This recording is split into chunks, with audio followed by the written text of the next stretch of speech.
No, I did not see it coming. I was getting ready for my prom, getting out the shower, and I got a call from Jay Brown, who works for Jay-Z, and he just told me, it was a nice run, kiddo, but, we gotta let you go. So that was the end of it, and I just kept it to myself for like 6 months. I didn't want to tell anybody because I didn't want to deal with the questioning and all of that, so I just kept it to myself, and finally people started hearing it through the grapevine. You kind of had a mentor relationship with Jay-Z during that time? Yeah, he was definitely a mentor. He was like a father. Of the rock. She's the princess. The princess. Yeah. Okay, and what sets her apart as an artist from other R&B vocalists, female, that you think? I just say, she's young, you know what I'm saying? So the integrity and the truth in what she's saying, you know what I'm saying, mixed with how she's really a sweet, innocent girl if you speak to her, you know what I'm saying? But she's seen a lot, so her twist on it and her take on it is... Do you recall how swiftly Teairra Mari vanished from the music industry? One moment, she was the Princess of Rockefeller, with all of her options laid out in front of her, and the next, Jay-Z threw her out, while Rihanna, a newcomer from the Caribbean, was positioned as the next big thing. If Jay-Z and Beyonce believe they're going to get away with what they did, simply because Rihanna became so famous, but they are going to have a harsh awakening because Teairra Mari still harbors resentment. Let's examine what actually transpired between Beyonce and Teairra. There have been constant discussions about how Beyonce essentially destroyed her career because she perceived Teairra as a danger. And we had a showcase, and there were 2 artists performing. Her name is Teairra Mari, and she's a really sweet. Truth is, I was paying a little more attention to her than I was to Rihanna.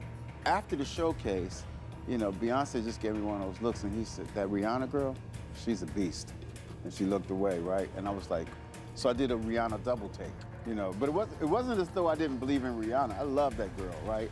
But I paid a little more attention when the way Jay-Z and Beyonce moved, particularly in the early 2000s, keeps demonstrating that they weren't entirely straight up shortly after she turned 16. People have been saying that there is nothing like a morally upright billionaire because they must have stepped on some people's heads to achieve so much. After La Reid signed Teairra Mari to Def Jam, she gained notoriety. After showing Teairra's demo to a few music executives, her mentor, Great Mike of Kiss Productions, believed she would become the next great star. Def Jam's executive Shakir Sturt was so delighted with her that he remarked, quote, "When Teairra entered, she was a star. We fell in love with her right away after her audition because she captivated the audience. Teairra was a young, attractive woman with an urban style that both L.A. Reid and Jay-Z thought would set her apart in the market. When she released her first single, Make Me Feel Good, it achieved incredible success. Knowing that he had hit gold with this one, Jay-Z began referring to her as the Princess of Rock, took her to public events, co-signed her, and essentially made it obvious that Teairra was someone to watch out for. Even when Rihanna entered the E scene and was keen to establish herself, the executives weren't really keeping an eye on her in that way because they thought Teairra would be the bigger star. It only took a few words from Beyonce to completely change the situation. At the time, Beyonce was already Jay-Z's girlfriend and a huge star due to the success of her debut album, Dangerously in Love. Star Rihanna already had a hit with Pondera Replay, but the label still concentrated most of their resources on Teairra Mari, leaving Rihanna essentially on her own. According to L.A. Reid, they had an internal company showcase, and Beyonce just so happened to be there. That album dominated the radio, and let's not forget that Destiny's Child was well-known and extremely successful as well. So anything Beyonce said about artists, particularly in the R&B industry, carried a lot of weight. Beyonce merely informed. Read that Rihanna was a beast when the girls finished their performance. She didn't say or do much more than that, but it was enough to put Rihanna in the spotlight. Many people have always questioned why Rihanna and Beyonce never collaborated on a song after Rihanna was signed by Jay-Z. As soon as Riri began to be pushed by Def Jam and received a co-sign from Jay, Rihanna began singing Beyonce's praises, declaring that all artists should be like her. However, I assume that she did all of that because she knew Def Jam hadn't. Suddenly started taking notice of her. Fan of Beyonce. I love her. And so has she given you any kind of advice or... Yeah, she actually wrote me this cute little letter, and she signed it with her autograph. It was so cute. When I first met her, and she wrote, She was telling me just let loose when you perform and just have fun and be. Definitely. I just thought she was, well, the first thing I saw, was her beauty and how beautiful she was. And then I listened to her music and I loved her music. She's incredibly talented. I think she's what every female artist should strive to be or strive to be like, because she, despite all her success, she still I like meeting her. I could not speak. really. Really, that's someone I really looked up to for a long time. And it was after one of my showcases, and he was introducing me to everyone from the label. Then he finally said, okay, one more person. And there she was. And I could not speak. And she gave you some advice. Yes, she did. She just told me to, when I get on stage, let loose, have fun, and be in control. Yeah, and don't be afraid to let it go. No. Because she'd be like, what? You know how she does. But like Lareed, Teairra Marie claims that one of Beyonce's worst errors was pushing to the front of the queue at Def Jam. Many claim that the issue was that Beyonce was aware of Teairra's exceptional skill. Reports and theories. When Beyonce realized that Teairra would pose a future challenge to her brand due to their similar sounds, she took the decision to cut things short before they got out of hand. I got dropped from Rockefeller on my prom day. They didn't know. Ready for the prom? Yeah, honey, getting ready. I was putting lotion on my legs, got a phone call, ring, ring. Hey, yeah, we're gonna be letting you go. I was like, I didn't even tell anybody that day. But, I was depressed for a little minute. I got back up. I was only 18 years of age, so it was time to get back up, get back out there, and just show my resilience. And that's what I'm doing now. And I'm here, new deal with Warner Brothers, for real, so. Everyone was comparing Teairra Marie to Beyonce. After the release of her debut single, since their music and performing styles were so similar, the Def Jam reinforced the link between the two. When Beyonce's debut album, Rockefeller Records, features Teairra Marie, her parts in Destiny's Child make me gasp.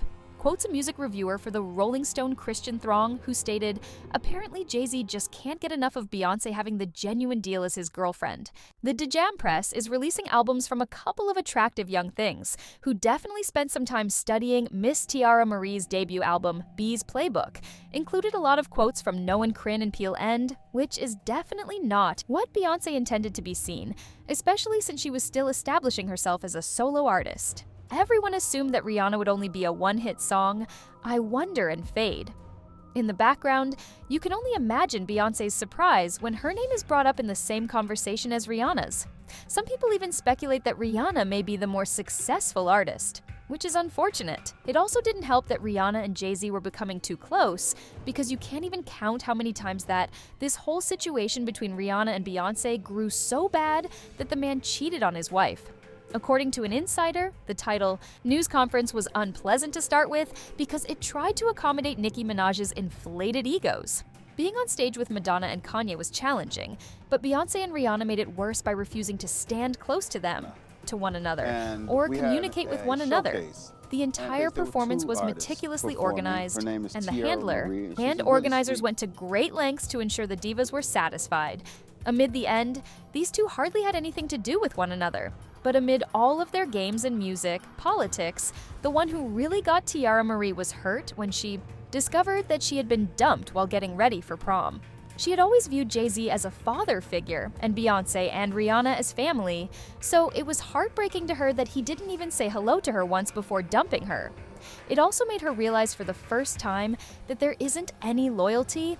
In the music business, she kept moving forward by landing a new contract with Warner Brothers and putting out new songs, but it never really took off. Def Jam attempted to market her as an R&B singer and persisted in this storyline with her second single, No Daddy, but who wants to think that a 16 or 17-year-old, the musician is aware of those things? People weren't particularly fond of the teenage R&B singer being so out there like that, but they were a little more understanding when hip-hop MCs like Foxy Brown rapped about such things. However, what really sent Teairra Marie's career into a tailspin was when some radio stations refused to play her songs when her song sponsor arrived. It was so amazing that it was like all the gold diggers, even if you didn't like the words. Everywhere had an anthem that was unforgettable. And with Gucci Mane and Soulja Boy on it, it had all the makings of a global success. However, for some strange reason, some shows like BET's 106 and Park refusing to play it and even banning her video for it, claiming that it was too harmful to young women. In fact, out of all the songs they had to play, Teairra's song was the one with which they suddenly had problems, so when her sponsor didn't succeed, Teairra chose to try love and hip-hop in the hopes that it would give her career another boost. But that move was the last straw for what was left of her music career. She was portrayed as an unpredictable woman who was always looking to cause trouble, and it wasn't a good look for her at all.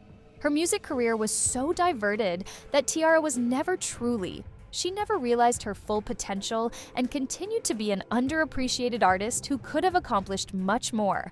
And people have opinions on that, of course. Because Rihanna's vocals weren't as good as Teairra Marie's, Beyonce didn't perceive her as being able to outshine her. But here we are, LOL.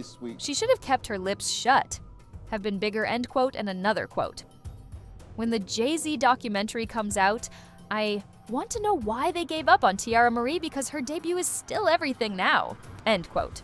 Some people might argue that Riri had bigger hits than Teairra from the beginning, but that doesn't explain why Jay-Z was so quick to dump her. The fact that he went from investing in her to giving her nothing at all while Teairra was earning so much money suggests that the decision may have been more than just a business one, but do you think that Jay-Z and Beyonce are receiving too much credit here?